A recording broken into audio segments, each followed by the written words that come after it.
মানুষ জন্মায় কাঁদতে কাঁদতে, মানুষ বাঁচে অভিযোগ করতে করতে, আর শেষে মানুষ মারা যায় আফসোস করতে করতে। জীবনে যদি আফসোস না করতে চাও, মাধ্যমিকের রেজাল্ট খারাপ হওয়ার পরও যদি আফসোস না করতে চাও, তবে 11-12টা হচ্ছে কাম ব্যাক করার সময়, 11-12টা হচ্ছে প্রুফ করার সময়, অন্য কাউকে নয়, নিজেকে প্রুফ করার সময়।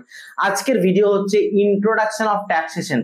ট্যাক্সেশন নিয়ে ইন্ট্রোডাকশন, বেসিক কনসেপ্ট কি কি আছে, কত ধরনের ট্যাক্স আছে, ট্যাক্স অ্যাভয়েডেন্স কাকে বলে, ট্যাক্স ইভিয়েশন কাকে বলে, ট্যাক্স প্ল্যানিং কাকে বলে, সব যাবতীয় জিনিস তোমাকে বলে দেবো। কত অ্যাক্ট আছে না আছে, শুধু ভিডিওটা মনোযোগ দিয়ে দেখতে থাকো, আর কোনোভাবে কোনো রকম স্কিপ করবে না, কারণ স্কিপ করলেই তুমি সর্বনাশ হয়ে যাবে। দেখে নাও। আচ্ছা, আমি বলবো আজকে ট্যাক্সেশনের ইন্ট্রোডাকশন পার্টটা। ইন্ট্রোডাকশন পার্ট মানে কোনটা? ট্যাক্সেশন শুরুটা কোথা থেকে হয়েছিল? ট্যাক্সেশন বাংলা কি? কর, कर व्यवस्था। तो कर व्यवस्था शुरू प्रथम कोথায় হয়েছিল? टैक्स का कॉन्सेप्ट स्टार्ट कब से हुआ था? देखो 327 बीसी से स्टार्ट हुआ था। बीसी मतलब पता है? बीसी मतलब बिफोर क्राइस्ट। बिफोर क्राइस्ट मतलब जीसस क्राइस्ट का बर्थडे के पहले का ये सब चीज है। ऑफ होले बोलिस হ্যাঁ? ऑफ হচ্ছে না তো? ठीक है, बॉस बॉस तो फिर से बोल रहा है, देखो टैक्सेशन का कॉन्सेप्ट क्या बोल रहा है कि ये कब स्टार्ट हुआ था? 327 बीसी को टैक्स का कॉन्सेप्ट पहली बार आया था, মানে প্রথমবার ট্যাক্সেশনের কনসেপ্টটা এসেছিল। এটা কে এনেছিল দাদা? কৌটিল্য। কৌটিল্য নাম জানিস? চাণক্য। চাণক্য ছিল একজন মানে বুদ্ধিমান লোক। সে প্রথম আয়কর ব্যবস্থা নিয়ে আসে, প্রথম অ্যাডমিনিস্ট্রেশন মানে শাসন ব্যবস্থা নিয়ে আসে। তার মাথার মধ্যে যে এত এত বুদ্ধি আছে সেটা ধারণার বাইরে। ওর একটা মানে নীতি আছে, ওটা বলেছে যে access of everything is poison. অতিরিক্ত যা অতিরিক্ত তাই হচ্ছে বিষাক্ত। যেমন তুই দেখ কাউকে অতিরিক্ত ভালোবাস, বিষ হয়ে যাবি। তুই অতিরিক্ত কারোর সঙ্গে কথা বল, ছ্যাবলা হয়ে যাবি। তুই অতিরিক্ত গাড়ি চালা, তেল শেষ হয়ে যাবে। তুই অতিরিক্ত যেটাই করবি না কেন, ইটস পয়জন। হ্যাঁ, অতিরিক্ত যেটাই করবি সেটা হচ্ছে পয়জন, রাইট? তোর অনেক নীতি আছে। এখন একটা চাণক্য বই পাওয়া যায়, চাণক্য নীতি বলে। ওটা হিন্দিতে পাওয়া যায়, বেঙ্গলিতে পাওয়া যায়, সংস্কৃতেও পাওয়া যায়। সংস্কৃতে মেন লিখেছে ও, সংস্কৃতে একটা বই লিখেছে, সেটা হচ্ছে অর্থশাস্ত্র। তোরা বলবি বা তোমরা বলবে যে দাদা হিস্ট্রি কেন পড়াচ্ছ? হিস্ট্রি পড়াচ্ছি না, এটা বলছি যে কখন ট্যাক্সেশন পার্টটা শুরু হয়েছিল। কথা বোঝা যাচ্ছে? আচ্ছা, এরপরে যে অর্থশাস্ত্র লিখেছিল, কে লিখেছিল? কৌটিল্য বা চাণক্য। এই কোন রাজার মিনিস্টার ছিল? মৌর্য রাজা। मौर्य डायनेस्टी জানিস? শুনেছিস? Maurya dynasty, Maurya dynasty class 8-9 में पढ़े थे, तब सुनोगे। अगर नहीं पढ़े तो कुछ अलग बात है। तो ये मौर्य डायनेस्टी का एक मंत्री था। এর मौर्य डायनेस्टी মানে मौर्य डायनेस्टी मेन राजा ছিল चंद्रगुप्त मौर्य। हम बोल रहे हैं सिर्फ, ये काम का कुछ नहीं है।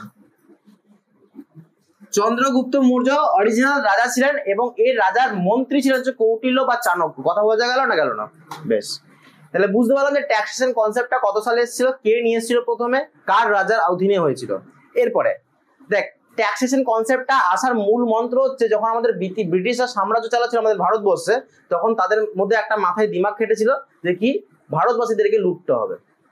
তো ভারতবাসীকে লোটার জন্য খাজনা দিতে হবে। খাজনা নাম শুনেছিস? একটা প্রবাদ আছে, বর্গি এলে দেশে খাজনা দেবো কিসে। খাজনা, খাজনা মানে হচ্ছে ট্যাক্স। তো ট্যাক্স কনসেপ্টটা নিয়ে আসে 1860-তে। কত সালে?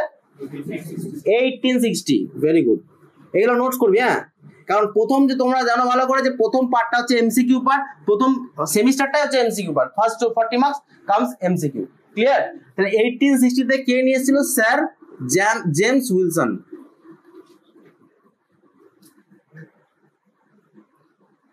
Sir James Wilson. Sir James Wilson নিয়ে এসেছিল ট্যাক্সেশনের কনসেপ্টটা। আচ্ছা, এরপরে 1886-এ ইনকাম ট্যাক্সের যে ব্যাপারটা। ইনকাম ট্যাক্সটা কি দাদা?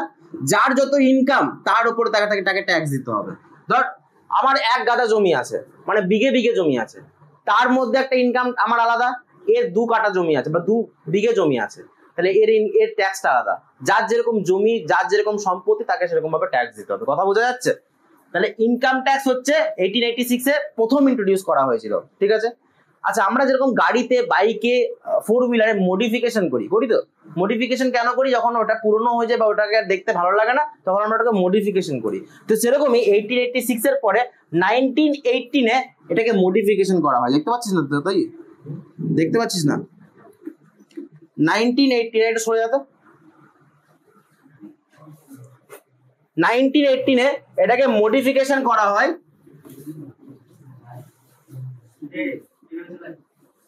এখানে নিউ ইনকাম ট্যাক্স ইনঅ্যাক্ট করা হয়। কথা বোঝা গেল না? গেল না? এটা পুরনো ইনকাম ট্যাক্স ছিল, এটাকে একটু মডিফাই করে 1918 আবার এটাকে রিনিউ করা হয়। নেক্সট 1922 তে একটা new income tax, another new income tax, মানে এই দুটোকে বাদ দিয়ে নতুন করে একটা নতুন ইনকাম ট্যাক্স তৈরি করা হয়েছিল,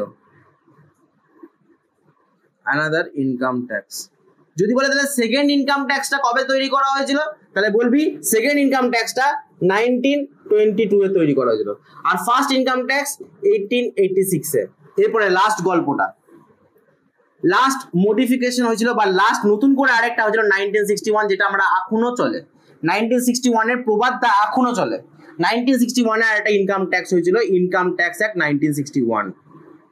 এইটার ভিত্তিতে এখনো নিয়ম অনেক কিছু চলে, এটাকে ধরেই আমরা কাজ করি। कौन सा वाला 1961 वाला अभी भी चलता है, उसको पकड़ के हम सब करते हैं। বোঝা যাচ্ছে? এবার একটা ভালো কথা শোন, দেখ আমরা আজকে যদি ভাবি আমি আজকে একটা দুতলা বাড়ি করব, সম্ভব? দুতলা বাড়ি করা আজকের মধ্যে 2 মাসের মধ্যে সম্ভব? অ্যাটলিস্ট 6 মাস থেকে 1 বছর লাগবে একটা ভালো বাড়ি তৈরি করতে, হ্যাঁ কি না? তাহলে 1961 আমি ইনকাম ট্যাক্সের একটা ফ্রেম করে তৈরি করে নিয়েছিলাম যে হ্যাঁ এরকম ভাবে হবে, কিন্তু এক কখন হয়েছিল বা কার্যকারী কখন হয়েছিল? এটা কার্যকারী হয়েছিল 1962 এ। কত সালে? 1 এপ্রিল।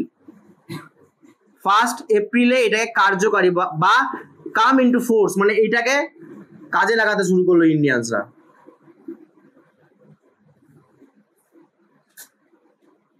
কত সালে?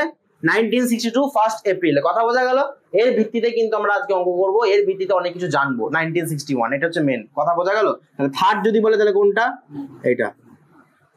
বাস समझ में आया? এবার আমরা যাই কিনি না কেন দাদা ট্যাক্স সবেতে লাগে। বলবি এখনই দাদা আমি এখন একটা রেস্টুরেন্টে খেতে যাব, কারোর সাথে ঘুরতে যাব, তাকে আমাকে ট্যাক্স দিতে হবে। খাবো 300 টাকার বিল করব তো 50 টাকা ট্যাক্স দিতে হবে। আবার 300 টাকার খেলে হবে না, জলের বোতল আছে দুটো, তো জলের বোতল কিনতে হবে। তো ট্যাক্স সবেতেই আছে, জলের বোতলে ট্যাক্স বলছি না, মানে খাওয়া দাওয়া ছাড়াও ট্যাক্স লাগে। ঠিক আছে, এবার এই ট্যাক্স কনসেপ্টটা কি জিনিস, কোথায় কত টাকা ট্যাক্স লাগে, কোনটা ডাইরেক্ট ট্যাক্স কোনটা ইনডাইরেক্ট ট্যাক্স, এটা বুঝে নেবো। কথা বোঝা যাচ্ছে? ট্যাক্স দু ধরনের হয় মূলত। কত ধরনের হয় ট্যাক্স? দুটো ধরনের ট্যাক্স হয়, একটা ডাইরেক্ট ট্যাক্স, একটা ইনডাইরেক্ট ট্যাক্স। তোরা বলবি দাদা কি করে বুঝবো ডাইরেক্ট ট্যাক্স আর কোনটা ইনডাইরেক্ট ট্যাক্স? নাম শুনতে বোঝা যাবে না। দেখ ভালো করে বলছি, ধর তোরা কোনো রেস্টুরেন্টে খেতে গেলে, এটা ডাইরেক্ট না ইনডাইরেক্ট? কি মনে হয়? ডাইরেক্ট মনে হয়। আর যদি মানে কোনো জিনিস কিনলি ওটা কি মনে হয়, ডাইরেক্ট না ইনডাইরেক্ট? ইনডাইরেক্ট। খেতে গেলেই ডাইরেক্ট, কিন্তু জিনিস কিনলে ইনডাইরেক্ট। আছে দুটোই ডাইরেক্ট, দুটো সেম দিকে হবে। আচ্ছা ঠিক আছে, তো আমি বলছি মূলত দু ধরনের ট্যাক্স হয়, একটা হয় ডাইরেক্ট ট্যাক্স, একটা হয় ইনডাইরেক্ট ট্যাক্স। ডাইরেক্ট ট্যাক্স কোনগুলোকে বলা হয়? যেটা মানুষের উপর লাগে, যেটা কোনো इंसान के ऊपर लगता है, जो टैक्स इंसान के ऊपर लगता है उसको बोलता है डायरेक्ट टैक्स। যেটা কোনো মানুষের উপর লাগে সেটা হচ্ছে ডাইরেক্ট ট্যাক্স। আমি বারবার করে বলছি, এখানে লিখে দিয়েছি পার্সন। যেরকম কিরকম, ধর কোনো মানুষের ইনকামের উপর লাগছে ট্যাক্সটা, সেটা হচ্ছে ডাইরেক্ট ট্যাক্স। কথা বোঝা যাচ্ছে না? যাচ্ছে না? কোনো মানুষের ওয়েলথ আছে, ওয়েলথ মানে সোনা গয়না প্রপার্টি আছে, তার উপর ট্যাক্স লাগছে, কোনো মানুষের আছে, তা সেটাকে বলছি আমি ডাইরেক্ট ট্যাক্স। এগ্রিকালচারাল ল্যান্ড আছে কোনো মানুষের, তার উপরে ট্যাক্স, তাহলে কোনো মানুষের নিশ্চয়ই এটা एग्रीकल्चर लैंड तो कोनो मनुष्य नाम है ना, किसी इंसान के नाम पे है ना, तो किसी इंसान के नाम पे अगर होगा तो उसको बोलेंगे डायरेक्ट टैक्स। कोनो मनुष्य नामे যদি হয় সেটা কি বলবো? Direct tax. প্রফেশনাল ট্যাক্সটা কোথায় দেওয়া হয় দাদা? যারা স্যালারি এমপ্লয়, মানে যাদের এমপ্লয়, যারা কাজ করে প্রত্যেক মাসে 2 লাখ 3 লাখ করে কামায়। তোরা ভাবিস না আমি কামাই, কিন্তু আমি বলছি যে যারা 2 লাখ 3 লাখ করে মাসে কামায়, ইয়েতে তোর অ্যাজ এ স্কুল টিচার বল বা যেখানে প্রফেশনাল বল, তারা প্রফেশনাল ট্যাক্স দেয়। ঠিক আছে, তাহলে তাদের ইনকামের উপর ট্যাক্সটা লাগছে আলটিমেট বলতে পারি। তাহলে কোনো পার্সনের উপরে যখন ট্যাক্স লাগবে তখন সেটা বলবো ডাইরেক্ট ট্যাক্স। ইনডাইরেক্ট ট্যাক্স কোনগুলোকে বলবো? যখন কোনো গুডস বা সার্ভিসের উপর ট্যাক্সটা লাগবে, কোনো জিনিসপত্রের উপর যখন ট্যাক্স লাগবে, ओनली गुड्स एंड सर्विसेज, किसी सामान के ऊपर और किसी सर्विस के ऊपर अगर टैक्स लगा तो इसको बोलते हैं इनडायरेक्ट टैक्स। जैसे एग्जांपल, हम खाना खाने गए रेस्टुरेंट, আমি কোথাও খেতে গেলাম রেস্টুরেন্টে, তাহলে ওটা হবে ইনডাইরেক্ট ট্যাক্স। কথা বোঝা যাচ্ছে? আমি একটা কার কিনলাম, কারের জন্য যে ট্যাক্সটা, এটা ইনডাইরেক্ট ট্যাক্স হয়ে গেল। মানে আমি যেটা কোনো জিনিসপত্র কেনার পরে বা কোনো সার্ভিস নেওয়ার পরে ট্যাক্সটা হচ্ছে, সেটাকে বলছি ইনডাইরেক্ট ট্যাক্স। দিবি সিনেমা হলে যখন যাবি, সিনেমা দেখতে গেছিস, গেলে যদি কোনো হাইফাই জায়গায় যাস, ডিসি হল বলে নি, ডিসি হল ছাড়া যদি অন্য কোনো এসবিএফ বা অন্য কোথাও যাস, তখন দেখবি নিচে লেখা থাকে GST, goods and service tax. তো ওইখানেও ট্যাক্স লাগে। ওটা সার্ভিস দিচ্ছে, তোকে তো কোনো জিনিস দিচ্ছে না, পপকর্ন দিচ্ছে না খাওয়ার জন্য, তোকে শুধু বসার জন্য সিটটা দিচ্ছে, ওই সিটটার জন্য জিএসটি কাটা হচ্ছে। তুই তো অরিজিনাল ভ্যালুটা দিচ্ছিস 150 টাকা, তার সঙ্গে 20-30 টাকা এক্সট্রা দিচ্ছিস ট্যাক্সের জন্য, ওটা সার্ভিসেস। এই জায়গা তুই কোনো গিভেন এক্সাম্পল, তুই বন্দে ভারতে যাচ্ছিস মুম্বাই, ঠিক আছে, ওখানে তুই অরিজিনাল ট্রেনের ভাড়া দিবি, তার সঙ্গে ট্যাক্স দিবি, ওটা সার্ভিসের জন্য। কথা বোঝা যাচ্ছে না? যাচ্ছে না? তো জিএসটিটা হচ্ছে দ্যাট টাইপ অফ থিং। কোনো সার্ভিস দেওয়া, মানে সার্ভিস মানে সেবা, সেবার সঙ্গে প্লাস গুডস এর সঙ্গে যখন কোনো ট্যাক্স লাগে, সেটাকে বলা হয় ইনডাইরেক্ট ট্যাক্স। যেমন এক্সারসাইজ ডিউটি, এক্সারসাইজ ডিউটি কোথায় লাগে জানিস? পেট্রোলে লাগে, আর কোনো অ্যালকোহলিক প্রোডাক্টেও লাগে এক্সারসাইজ ডিউটি, সেই জন্য অ্যালকোহলিক প্রোডাক্টের দাম বেশি। এবার বলছে অ্যালকোহলিক প্রোডাক্টটা কি দিয়ে জানতো, এটা আর বলিস না কি জিনিস, তোরা বড় অনেক জানিস অনেক কিছু, তো ওইটাই যেটা ভাবছিস সেটাই।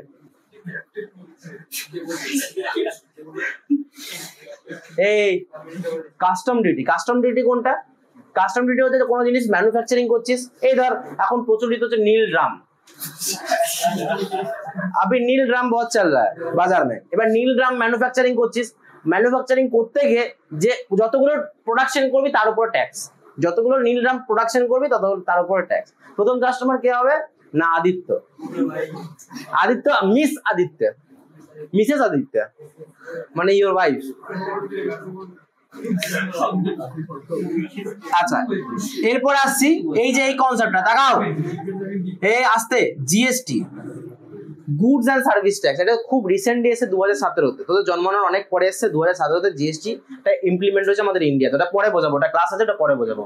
অক্ট্রেল, এটা মানে কি? এটা মানে হচ্ছে দেখ, ঝাড়খণ্ড থেকে বিহার থেকে আমাদের জিনিসপত্র আসে, কোথায় বাই টোল ট্যাক্স আছে, আছে কি আছে না? তো টোল ট্যাক্সে টাকা নেয় কি টাকা নেয় না? তাহলে ওই প্রোডাক্টের উপর টাকা নেয়, কিন্তু যে প্রোডাক্ট আমি নিয়ে যাচ্ছি সেই প্রোডাক্টের উপরে, বা ওভার ওয়েট আছে নাকি না নর্মাল ওয়েট আছে, দেখবি ওভারওয়েট ট্রাকগুলোকে বেশি চালান ফালান কাটা হয়, তো টোল ট্যাক্সে তখন ধরে, তখন সেই ট্যাক্সটা যেটা নাই সেটাও কিন্তু ইনডাইরেক্ট ট্যাক্সের মধ্যেই পড়ছে। কথা বোঝা গেল? এন্ট্রি ট্যাক্স মানে একটা স্টেট থেকে যখন আরেকটা স্টেট যাচ্ছে, তখন ওই যে এন্ট্রি টাকাটা সেটাও কিন্তু ইনডাইরেক্ট ট্যাক্সের মধ্যেই পড়ছে। কথা বোঝা গেল? এবার কে কোন ট্যাক্সটা নেয় দেখ, সেন্ট্রাল আছে একজন আর একজন আছে স্টেটে কে বসে আছে আমাদের মিস মমতা ব্যানার্জি, আর সেন্ট্রালে কে বসে আছে?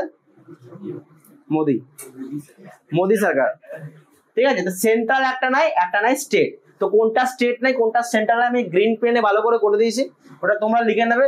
আর ডাইরেক্ট ট্যাক্স আর ইনডাইরেক্ট ট্যাক্সের ডিফারেন্সটা বুঝে গেল না? ডাইরেক্ট ট্যাক্স মতলব কোনো মানুষের উপর লাগছে, আর ইনডাইরেক্ট ট্যাক্স মানে কোনো জিনিসপত্রের উপর লাগছে। যে ট্যাক্সটা জিনিসপত্রের উপর লাগছে সেটাকে বলবো ইনডাইরেক্ট, আর যে ট্যাক্সটা মানুষের উপর লাগছে সেটা হচ্ছে ডাইরেক্ট। কথা বোঝা যাচ্ছে? আচ্ছা, তোমাদেরকে তিনটে জিনিস জানতে হবে। একটা হচ্ছে ট্যাক্স ইভেশন, এটা কি জিনিস? ট্যাক্স অ্যাভয়েডেন্স, এটা কি জিনিস? আর একটা হচ্ছে ট্যাক্স প্ল্যানিং, এটা কি জিনিস? ট্যাক্স ইভেশন মানে কি? আমি ধরলাম একটা লোকের 1 কোটি টাকা ইনকাম বছরে, সে প্রমাণ করছে সিএ কে নিয়ে, মানে সিএ দ্বারা, সিএ তো স্যাংশন করে সবকিছু, চার্টার্ড অ্যাকাউন্টেন্ট তো স্যাংশন করে। ধরো আমার আছে 1 কোটি টাকা ইনকাম, আমি সিএ কে ঘুষ খাই দিলাম, বা আমি সিএ কে ব্রেভারি দিয়ে দিলাম, আন্ডারহ্যান্ড ডিলিং করে দিলাম, বললাম ভাই আমার ইনকাম দেখিয়ে দে 20 লাখ টাকা অনলি বছরে। তাহলে ওর কি হলো? ইনকামের উপর ট্যাক্সটা লাগে, তো আমরা জানি ইনকাম ট্যাক্স ইনকামের উপর লাগে, তাহলে কি ট্যাক্সটা কমে গেল? তাহলে ও কি একটা কি ফলস ডকুমেন্ট শো করলো যেখানে বললো আমি 20 লাখ আমার ইনকাম। মানে আমি বলতে চাইছি এটাই যে সিএ বা যারা কাজ করে অ্যাকাউন্টেন্ট হিসাবে, তারা যারা বড় লোক আছে তাদেরকে কি করে, ইচ্ছা করে তাদেরকে ঘুষ খাইয়ে দেয় বা ব্রেভারি দিয়ে দেয় বা আন্ডারহ্যান্ড ডিলিং দিয়ে দেয় যে আমার টাকাটা কম করে দেয়, আমার ইনকাম কম করে দেয়, তাহলে আমার ট্যাক্সটাও কম কাটবে, হ্যাঁ কি না? তাহলে ও ভুলভাল ফিগার দিচ্ছে, যেটা হওয়া উচিত নয়। ও কামাচ্ছে 1 গাদা আর দেখাচ্ছে কাগজপত্রে আমি অনেক কম টাকা কামাই। তাহলে এটা কি হচ্ছে? Suppression of facts and figure. Facts and ফিগারটাকে সাপ্রেস করছে, অরিজিনালটাকে ঢাকার চেষ্টা করছে, সত্যিটাকে ঢাকার চেষ্টা করছে। এই একটা ফলস কাগজ বানাচ্ছে যেখানে দেখাচ্ছে যে আমার এইটুকু টাকা ইনকাম, ভাই বানাচ্ছে কি বানাচ্ছে? তাহলে ওটা কি, তোর কি মনে হয় ওটা কি লিগাল ওয়ে না ইললিগাল ওয়ে? তোমাদের কি মনে হয় এটা লিগাল ওয়ে না ইললিগাল ওয়ে? Illegal way. তার মানে এটা হচ্ছে পানিশমেন্ট অফেন্স, ঠিক আছে? তুই যদি এটা করিস আর যদি ধরা পড়ে যাস, তার মানে তো 14 বছরের জেল। কত বছরের জেল তারা ডিসাইড করবে টাকার উপর নির্ভর করছে, কত টাকা ঘুষ খেয়েছিস, কত টাকা আগে ঘুষ দিয়েছিস সেটার উপর নির্ভর করছে, সে তারপর ইললিগ্যাল ওয়ে। তাহলে এটা মনে রাখবে, এটা ইললিগ্যাল ওয়ে, মানে আমি এত টাকা কামাই, আমি দেখাচ্ছি ইনকাম ট্যাক্স অফিসারকে আমার এইটুকু টাকা ইনকাম, দেখো ভাই এইটা আমার ইনকাম। তাহলে আমি ফলস ফ্যাক্টস অ্যান্ড ফিগার্স গুলোকে দেখাচ্ছি, অরিজিনাল ফ্যাক্টস অ্যান্ড ফিগার্স গুলোকে সাপ্রেস করে দিচ্ছি, লুকিয়ে রাখছি। কথা বোঝা যাচ্ছে? তাহলে এটা ইললিগাল, ঠিক আছে। আচ্ছা, ট্যাক্স অ্যাভয়েডেন্স। ট্যাক্স অ্যাভয়েডেন্স কি জিনিস? আমি একটা এক্সাম্পল দিই। ধর, মানে আমি এটা দেখেছি, একটা উকিল একটা জেনারেল মানুষ মানে কমন পিপলকে একটা কুয়ো বিক্রি করেছিল। কুয়ো জানিস তো, ওয়েল যেটাকে বলে, যেখানে জল তোলে। তো কুয়ো বিক্রি করেছিল এবং তার পরের দিনেই ওই অ্যাডভোকেটটা আসে জল তুলতে, যেহেতু বিক্রি করে দিয়েছে জল তুলতে আসে। এবার জল তুলতে যখন এসছে তখন যে যাকে বিক্রি করেছে সে বলছে, তুমি তো অ্যাডভোকেট, তুমি আমার এখানে কেন জল তুলে নিতে এসছো? তোমার কাছ থেকে তো আমি কালকে কিনে নিয়েছি কুয়োটা, তুমি আজকে আমার কুয়োতে কেন জল নিতে এসছো? অ্যাডভোকেটটা রিপ্লাই দিল, একটা স্যাভেজ রিপ্লাই দিল। কি রিপ্লাই দিল? বলছে, আমি কুয়োটা বিক্রি করেছি, জলটা থোড়ি বিক্রি করেছি। আমি কুয়ো বিক্রি করেছি, জল তো বিক্রি করিনি। জলটা তো ন্যাচারাল জিনিস, আমি জল নিতেই পারি।